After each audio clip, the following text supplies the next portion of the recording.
اب ایک ڈاکٹر نے کہا کہ ایک لیڈی ڈاکٹر کسی مرد کا علاج کرا سکتی ہے کا علاج کر سکتی ہے، جبکہ باڈی کو ہاتھ بھی لگانا پڑتا ہے. تو میں نے کہا نہیں بھائی، جب میل ڈاکٹر موجود ہیں تو فیمیل سے علاج کیوں کروا رہے ہیں، اور وہ بھی جوان، اور خاص طور پہ جسم کو ہاتھ بھی لگانا پڑ رہا ہے. تو ایسے موقع پہ ڈاکٹروں کا جواب کیا ہوتا ہے، یار ان چکروں میں نا ہم میڈیکل سائنس میں پیچھے رہ جائیں گے. ان چکروں میں ہم کس میں پیچھے رہ جائیں گے کہ پہلے ان کے لیے میل ڈاکٹر کا انتظام کیا جائے، فیمیل کے لیے فیمیل. انگریز ان ٹینشنوں سے آزاد. وہ ہاسپٹل میں جاؤ، تمہیں علاج کرانا ہے، علاج ہوگا تمہارا. اس چکر میں نہیں پڑو کہ میل سے ہو رہا ہے کہ فیمیل سے ہو رہا ہے یا ای میل سے ہو رہا ہے. بعض دفعہ ہاسپٹل آنے کی ضرورت نہیں، ای میل کر دیتے ہیں یہ دوا کھا لو. نہیں آ رہی بات. اسی وجہ سے ہم میڈیکل سائنس میں کیا ہیں پیچھے. ڈاکٹر لوگ جو لبرل قسم کے ڈاکٹر ہیں اس قسم کی باتیں کرتے ہیں.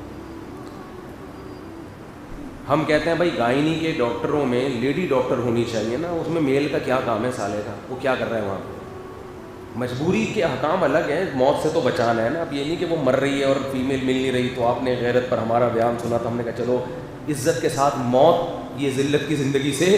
ایسا نہیں ہے. مجبوری کے حکام تو الگ ہیں، لیکن ایک اسلامی ریاست ہے اس میں بھائی گائنی تو خاص شعبہ لیڈیز کا. اس میں یہ کمبخت کر کے آ رہا ہے یہاں پہ. اس کو غیرت مند آدمی کو تو خود شرم آتی ہے وہاں کھڑے ہوتے ہوئے. میرا زنانے میں کیا کام ہے. ہمارے زمانے میں نا پہلے تمبو لگا کرتے تھے، زنانے الگ مردانہ الگ. اب تو مکس ہی ہو گیا ہے. تو جو زنانے میں گھستا تھا نا وہ تمبو میں سوراخ بھی ہوتے تھے، بعض ادھر سے جھانک رہے ہوتے تھے زنانیوں کو، اور کچھ زنانیوں میں گھس رہے ہوتے تھے. ہم چھوٹے بچے ہو کے ان کو تانے دیتے تھے. یہ انسان میں ایک فطرتاً اللہ نے رکھا ہے کہ مرد عورتوں میں گھسا ہوا اچھا نہیں لگتا. اس کو ویسے ہی گھن آتی ہے اپنے آپ سے، یار میرا کیا کام ہے وہاں پہ بھائی. اور عورتوں کو بھی نہیں اچھا لگتا ایسا مرد. اب ان کو بھی لگنے لگا ہے. الٹی فطرت چل رہی ہے نا. جو زنانے ٹائپ کے آدمی ہیں وہ لیڈیز کو بھی اچھے لگ رہے ہیں. مردانہ وجاہت عورتوں کو بھی اب مردوں میں اچھی نہیں لگ رہی. الٹی کا سیٹ اپ الٹا چل رہا ہے. تو جو زنانے میں گھستا تھا اس کو اچھے نظروں سے نہیں دیکھا جاتا. جو لڑکیوں سے فری ہوتا تھا اس کو اچھی نظروں سے نہیں دیکھا جاتا تھا.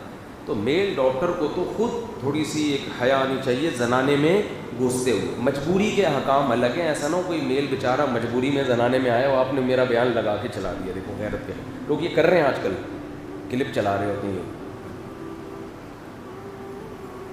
تو ہم جب یہ بات کرتے ہیں کہ بھائی ان کے لیے الگ ہو ان کے لیے الگ ہو، تو کیا کہا جاتا ہے، بے یار ان چکروں میں نا میڈیکل سائنس میں ہم پیچھے رہ گئے.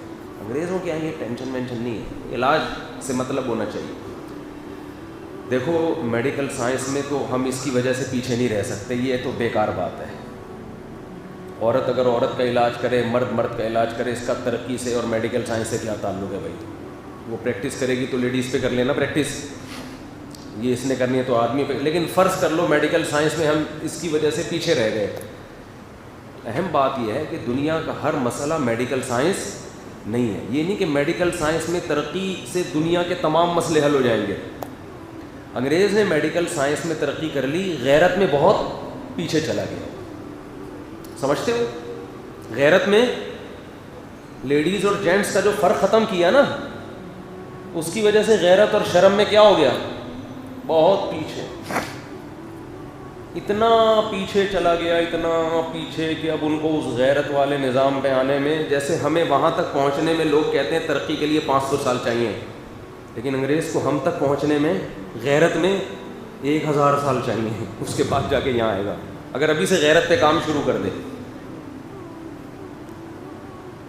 تو دنیا کا ہر مسئلہ میرے بھائی میڈیکل سائنس بولتے کیوں نہیں. لوگ آنکھیں ڈونیٹ کر رہے ہیں، گردے ڈونیٹ کر رہے ہیں. مجبوری میں بہت سے علماء گنجائش دیتے ہیں، لیکن اب ایسا نہ ہو کہ انسان ایک اسپیئر پارٹ کی دکان بن جائے، جو کہ ہو رہا ہے. یہ چیز پھیل رہی ہے بہت زیادہ، اس کو لگام دینے کی ضرورت ہے.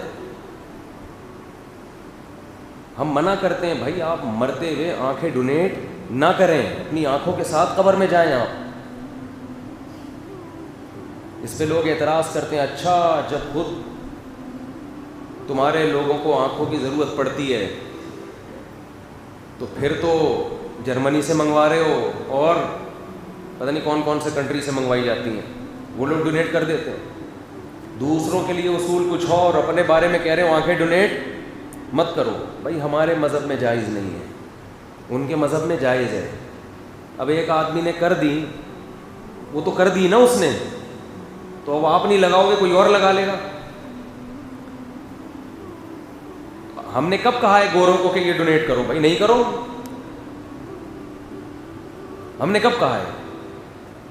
جس طرح سے یہ تیزی سے پھیل رہا ہے نا, تو یہ انسان اور اسپیئر پارٹ کی شاپ میں کوئی فرق, جیسے بائک میں پرانا مال, پرانے پرزے وہ بیچ دیے, نئے والے لگا لیے. اب میں اس پہ زیادہ نہیں جاتا, پھر یہ پورا اس کو جب تک تمام پہلوؤں سے بیان نہ کیا جائے نا, تو اس کے پھر بیان کے فائدے کے بجائے نقصانات زیادہ ہوتے ہیں. تو ابھی میرا یہ ٹاپک نہیں ہے, میں اس پہ کسی اور وقت میں بات کروں گا انشاءاللہ. یہ بہت تیزی سے یہ چیز بڑھ رہی ہے ہمارے معاشرے میں. تو انسان انسانیت کا درس بھی دیتا ہے. مردے کا جنازہ ہونا چاہیے, اسلام کا حکم ہے. میت بھی اسی طرح قابل احترام جیسے زندہ. آپ اس کے پارٹس بانٹنا شروع کر دیں, جنازہ آ رہا ہے شاپر میں ہے, بھائی جنازہ کس میں آ رہا ہے؟ شاپر میں. یہ کیا ہے بھائی؟ اس کے گردے کہاں ہیں؟ کہ وہ وسیم بھائی کو دے دی ہم نے, ان پہ فٹ آ رہے تھے. اس کے پھیپھڑے کہاں گئے؟ بھائی کورونا کی وجہ سے چمونی آپا کے پھیپھڑے خراب ہو گئے تھے, وہاں لگا دیے ہم نے. ابھی اس کی آنکھیں کہاں ہیں؟ بھائی وہ صاحب تھے نا, گولی لگنے سے ان کی آنکھوں کا مسئلہ ہو گیا تھا, تو وہاں سے ادھر فٹ. بھائی ناک کہاں ہے؟ کہہ رہے ہیں یار وہ ناک کی ہڈی ان کی بڑھی ہوئی تھی, ڈاکٹر نے غلط آپریشن کیا, ناک کے ڈیزائن ہی چینج ہو گیا, تو ان کی ناک پسند آ رہی تھی, ڈیزائن یہاں سے لے لیا. ایک مثال دے رہا ہوں کہ ڈاکٹر بولے ایسا نہیں ہوتا, تو میں ایک سمجھانے کے لیے مثال دے رہا ہوں. مجھے پتہ ہے ناکیں نہیں لگ رہی, لگنے میں ٹائم بھی نہیں لگے گا. گھٹنا کہاں ہے؟ بھائی ان کے گھٹنے کی بال خراب ہو گئی تھی, تو گھٹنا نکال لیا تھا, وہاں سے بال وہاں فٹ کر دی.